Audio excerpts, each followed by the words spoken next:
কি অবস্থা বাচ্চারা? আজকে আমরা আলিম স্যারের বইয়ের তৃতীয় ভিডিও নিয়ে কথা বলবো। সেটা হচ্ছে কোষ রসায়ন, যেটা তোমাদের অনেকেরই একটা আতঙ্কের চ্যাপ্টার। কোষ রসায়ন তোমাদের ভুল হয় বেশি। তো এই চ্যাপ্টারের যতগুলো এমসিকিউ আছে আলিম স্যারের বা অন্যান্য রাইটারের, সব এমসিকিউ গুলো তোমরা সলভ করার চেষ্টা করবে, তাহলে দেখবে পরীক্ষায় কমন পেয়ে যাবা। তো 1 নাম্বার কোশ্চেনটা যেটা আছে সেটা হচ্ছে মনোস্যাকারাইড কোন বন্ধনের মাধ্যমে পরস্পরের সাথে যুক্ত হয়ে অলিগোস্যাকারাইড গঠন করে? ঠিক আছে, মনে রাখবা, সকল কার্বোহাইড্রেট বা শর্করা রিলেটেড যত যৌগ পাবা তারা পরস্পরের সাথে গ্লাইকোসাইডিক বন্ধনের মাধ্যমে যুক্ত থাকে। আর যদি বলা হয় দুটা প্রোটিন কোন বন্ধনের মাধ্যমে যুক্ত থাকে, সেটা হচ্ছে পেপটাইড বন্ধনের মাধ্যমে যুক্ত থাকে। তাহলে আমরা পেয়ে গেলাম। ঠিক আছে, ওকে ডান। এইবার আমরা যেটা লক্ষ্য করবো সেটা হচ্ছে 2 নাম্বার কোশ্চেন। 2 নাম্বার কোশ্চেনে কি বলছে? 2 নাম্বার কোশ্চেনে বলছে যে নিচের কোনটি পেন্টোজ শর্করা নয়? পেন্টোজ শর্করা হচ্ছে আমার হচ্ছে 5 কার্বন বিশিষ্ট শর্করা, সেটা হচ্ছে রাইবোজ, ডিঅক্সিরাইবোজ, রাইবোজ, এগুলো সবগুলো আছে পেন্টোজ শর্করা। ফ্রুক্টোজ হচ্ছে হেক্সোজ শর্করা, সেটা হচ্ছে কিটোস, কিটো হেক্সোজ বলে আমরা চিনে থাকি। ফ্রুক্টোজ, ফ্রুক্টোজকে বলা হয় ফ্রুট সুগার। ঠিক আছে, এইগুলো আমরা এখান থেকে মনে রাখার চেষ্টা করবো। 2 নাম্বার অ্যান্সার কি হবে? অ্যান্সার হবে ফ্রুক্টোজ। তারপরে আমরা 3 নাম্বার কোশ্চেনটা লক্ষ্য করি। 3 নাম্বার কোশ্চেন কি বলছে?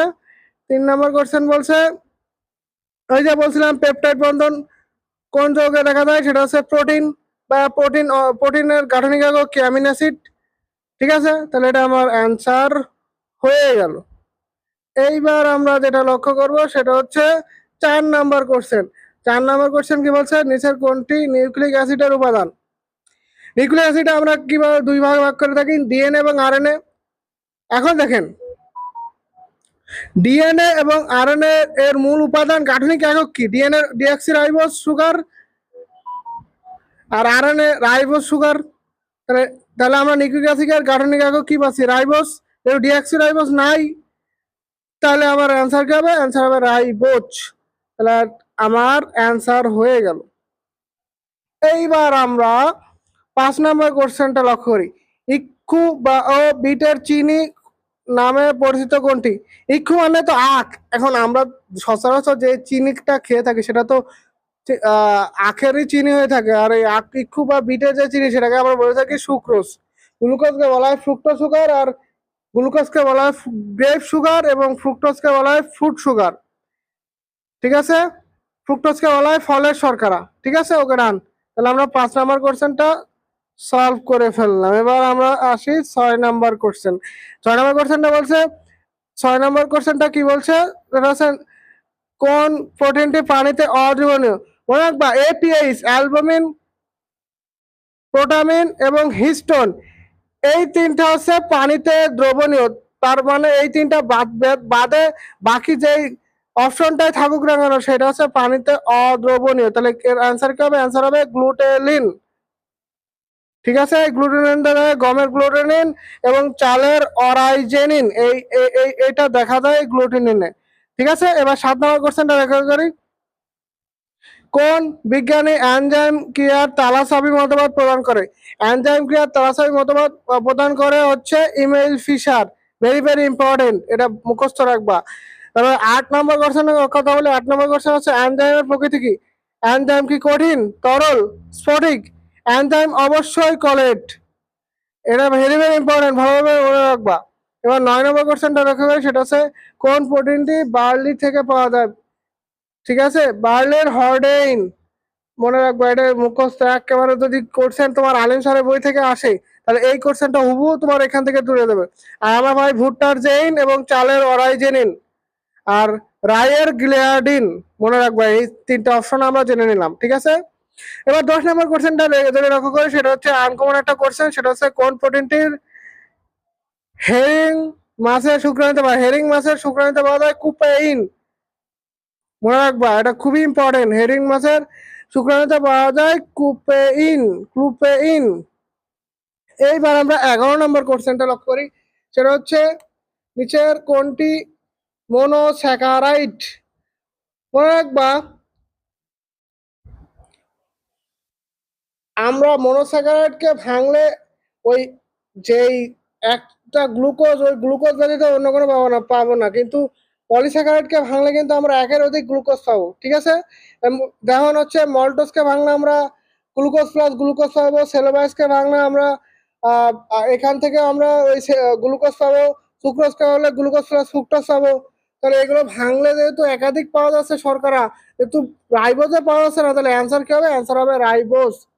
তাহলে আমরা 12 নম্বর কোশ্চেনে এবার চলে আসি। 12 নম্বর কোশ্চেন কি বলছে? 12 নম্বর কোশ্চেন বলছে গ্লুকোজে আলফা লিঙ্ক ও এইচ যুক্ত থাকে যখন 1 নম্বর কার্বনের নিচে যখন ওএইচ থাকে তখন সেটাকে বলা হয় আলফা ডি গ্লুকোজ, আর 1 নম্বর কার্বনের ওএইচটা যখন উপরে থাকে তখন সেটাকে বলে থাকি আমরা বিটা ডি গ্লুকোজ। ঠিক আছে, ওকে রান। এবার আমরা 13 নম্বর কোশ্চেনটা লক্ষ্য করি, সেটা হচ্ছে কোলেস্টেরল কোন জাতীয়? কোলেস্টেরল মানে চর্বি, চর্বি তো লিপিড জাতীয় পদার্থ হবে, এটা ছাড়া কেউ কোনো কিছু হওয়া পসিবল না। তাহলে অ্যান্সার কি হবে? অ্যান্সার হবে লিপিড।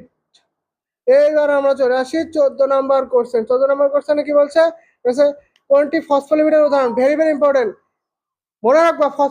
ফসফোলিপিড আছে লেসিথিন, সেভালিন এবং প্লাজমা লিজল, এই তিনটা হচ্ছে আমার হচ্ছে ফসফোলিপিড।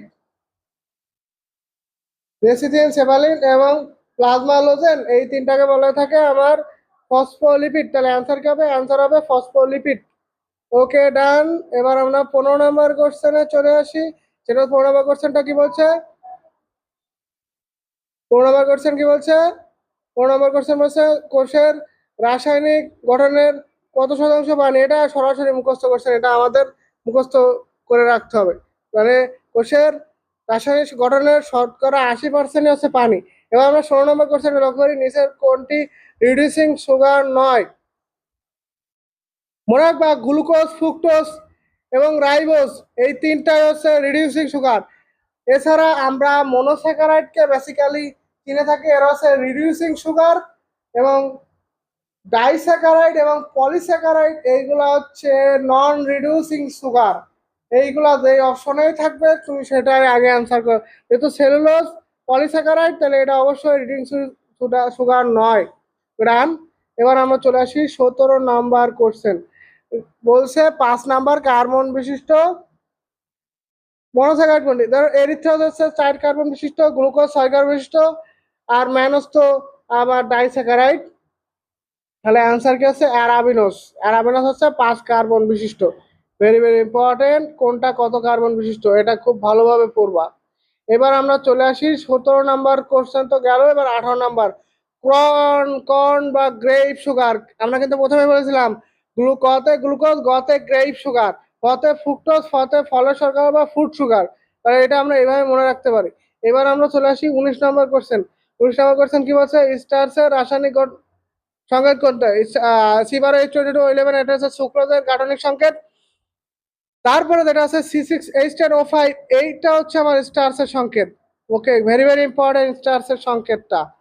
এইবার আমরা চলে আসি 19 নাম্বার তো গেল। এবার আমরা চলে আসি 20 নাম্বার কোশ্চেন। সেটা হচ্ছে ধান, গম ও ভুট্টাতে কোন ধরনের শর্করা পাওয়া যায়? বেসিক্যালি ধান, গম, ভুট্টাতে আমরা কার্বোহাইড্রেট বেশি পাই, তাই কার্বোহাইড্রেটের ভিতরে যেটা পাই সেটা হচ্ছে স্টার্চ।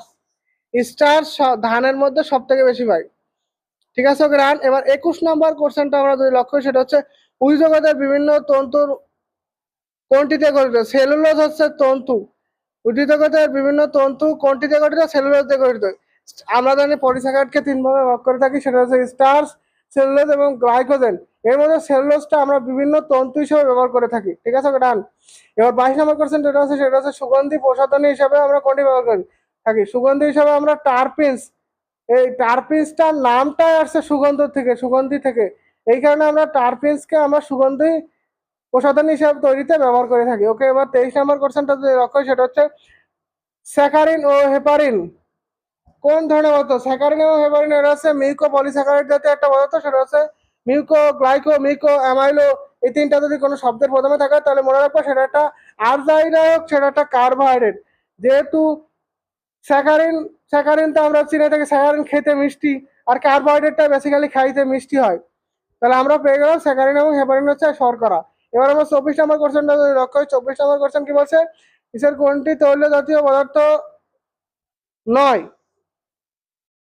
ঠিক আছে, অলিক acid, linolenic acid, palmitic acid এগুলো সবই লিপিড জাতীয় পদার্থ, কিন্তু পামিটোলিক অ্যাসিড এটা লিপিড জাতীয় পদার্থ নয়, এটাও মনে রাখবা। কারণ আমাদের মেডিকেল অ্যাডমিশন টেস্টে যদি কোশ্চেন হয়ে থাকে, আলিম স্যারের বই থেকে যদি কোনো কোশ্চেন হয়ে থাকে, তাহলে তোমাদের এইগুলাই সরাসরি তুলে দেবে। এবার আমরা 25 নম্বর কোশ্চেনটা লক্ষ্য করি, সেটা হচ্ছে নিচের কোনটি মুরগির ডিম ও মাছে প্রচুর পরিমাণ থাকে? মনে রাখবা, মুরগির ডিম এবং মাছে প্রচুর পরিমাণে লেসিথিন থাকে। ঠিক আছে ওকে রান। এরপরে দুইটা ব্যবহার আছে, এইচডিএল এবং এলডিএল। এইচডিএলকে আমরা বলে থাকি হাই ডেনসিটি লিপোপ্রোটিন এবং এলডিএল কে বলে থাকি আমরা লো ডেনসিটি লিপোপ্রোটিন। এখন মনে হইতে পারে তোমাদের হাই ডেনসিটি, হাই মানে বেশি, এটা আমাদের শরীরের জন্য খারাপ, কিন্তু এইচডিএল আমাদের শরীরের জন্য ভালো। এই এইচডিএল বেসিক্যালি মহিলাদের বেশি থাকে, পুরুষদের কম থাকে। এই কারণে হচ্ছে মহিলাদের তুলনায় পুরুষদের হার্ট অ্যাটাকের সম্ভাবনা বেশি থাকে। তাহলে মনে রাখবা যে কোনটি মানুষের করোনায় থ্রম্বোসিস ঘটে, সেটা হচ্ছে লো ডেনসিটি লিপোপ্রোটিন বা এলডিএল। এটা কিন্তু প্রিভিয়াস মেডিকেল কোশ্চেন।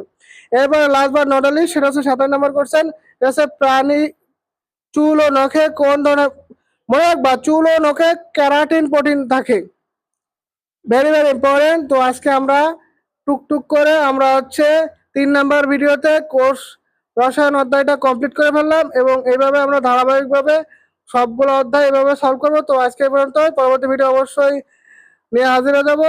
তো সেই পর্যন্ত সবাই ভালো থাকবো। আসসালামু আলাইকুম রহমতুল্লাহ।